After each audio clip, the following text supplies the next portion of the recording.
So, if you're in your 50s, you've probably felt it, right? The rules of the money game, they're starting to change. It's like the season of constant hustle is kind of giving way to something new. Something a little more, I don't know, purposeful. That's exactly what we're diving into today. That big shift from hustle to harvest. So let me just ask you this straight up. Has your relationship with money changed? For a lot of us, this decade stops being about just buying more stuff. It's more about finding security, about building a real legacy, and making sure your finances actually honor your deepest values. If any of that is ringing a bell, then yeah, you're in exactly the right place. All right, let's get right into the heart of this. And honestly, this is the single most important idea we're going to talk about. It's a huge shift in how you think, really. It's about moving from seeing yourself as an owner of all your stuff to seeing yourself as more of a manager or, a steward. Trust me, this one little change, it's the key to unlocking a way more peaceful relationship with your money. And you can really see the difference laid out here. It's pretty stark when you think about it. On one hand, you've got that owner mindset. And what does that feel like? Well, it's often driven by anxiety, right? This constant pressure to get more, and of course that little voice comparing yourself to what everyone else has. But then you look at the steward mindset, and it's just different. It's about a sense of peace. It's about being thoughtful with what you've got and making sure your money is actually working towards things that matter to you. It's a total game changer. And this whole idea, it isn't new. It's rooted in this really powerful principle. You see it right here in Psalm 24:1. The big takeaway here is that everything we have, it's really just a tool that's been entrusted to us for a time. And look, this isn't about feeling restricted. It's the exact opposite. It's about liberation. It actually frees you from all that money anxiety because you realize you're just the manager and your self-worth isn't tied to the bottom line. So, what if we just stopped? Stopped thinking of our net worth as some kind of high score in a video game that everyone's judging. Instead, what if you started calling it your stewardship portfolio? You see, when you frame it like that, the goal isn't just about making the number go up, up, up.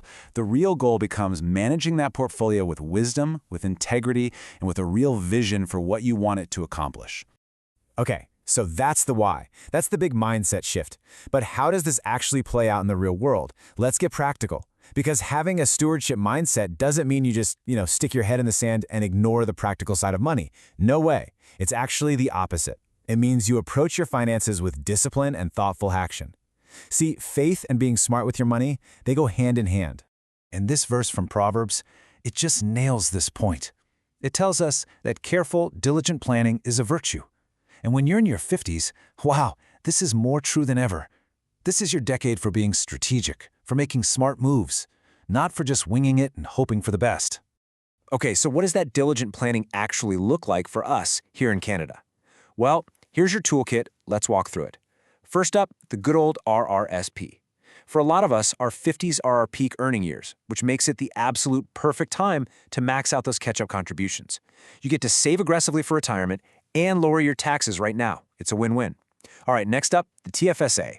Man, this thing is just such a powerful, flexible tool.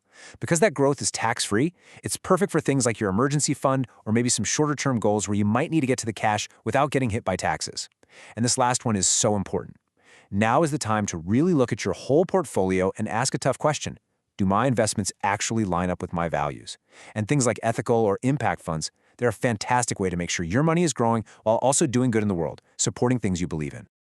Okay, so we've talked about the tools, but let's zoom out a bit, because this is about so much more than just numbers on a spreadsheet. The real end game here, the true goal of all this stewardship stuff, it's not just about having a comfortable retirement. It's about something way deeper. It's about finding true financial freedom and building a legacy that actually means something. And when we talk about freedom, we have to talk about debt. This verse from Proverbs, it doesn't pull any punches, does it? But wow, is it powerful. It completely reframes debt. It's not just a number you owe, it's a spiritual weight. It can hold you back, steal your peace, and really limit your ability to be generous.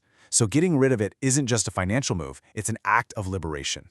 And for so many of us in Canada, the big one, the final boss, is the mortgage. Having a clear plan to slay that dragon is absolutely crucial. So you got to look at your budget, find any extra cash you can. Maybe switch your payments to bi-weekly instead of monthly. That makes a huge difference. And whenever you can, throw a lump sum payment at it. I'm telling you, walking into retirement with a paid-off home, the feeling of peace and security that gives you is just incredible. And that brings us to the idea of legacy. When we hear the word inheritance, we automatically think of money, right? But it's so much bigger than that.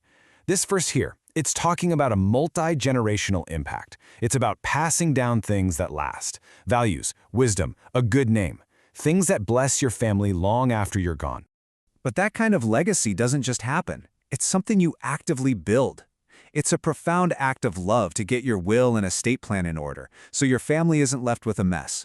It's an act of service to give your time and your wisdom. Believe me, that's an asset you can't put a price on.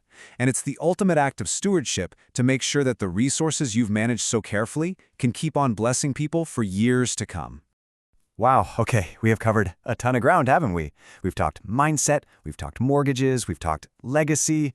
So where on earth do you start? It can feel a little overwhelming, but it all boils down to one simple first step: doing your own little stewardship audit. So here it is. Here's your challenge for this week. It's just 3 simple, totally doable things. First, just take a moment to pray. Ask for wisdom. You don't have to have all the answers.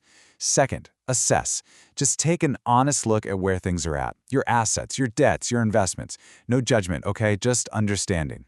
And third, identify, just pick one thing, one single area where you can start being a little more intentional. That's it. And that really brings us to the big question, the one that sits behind all of this. As you step into this new season, the season of harvest, I want you to think way beyond the balance sheet. What is your legacy of stewardship going to be? When it's all said and done, what story will your money tell about what you truly valued in this life?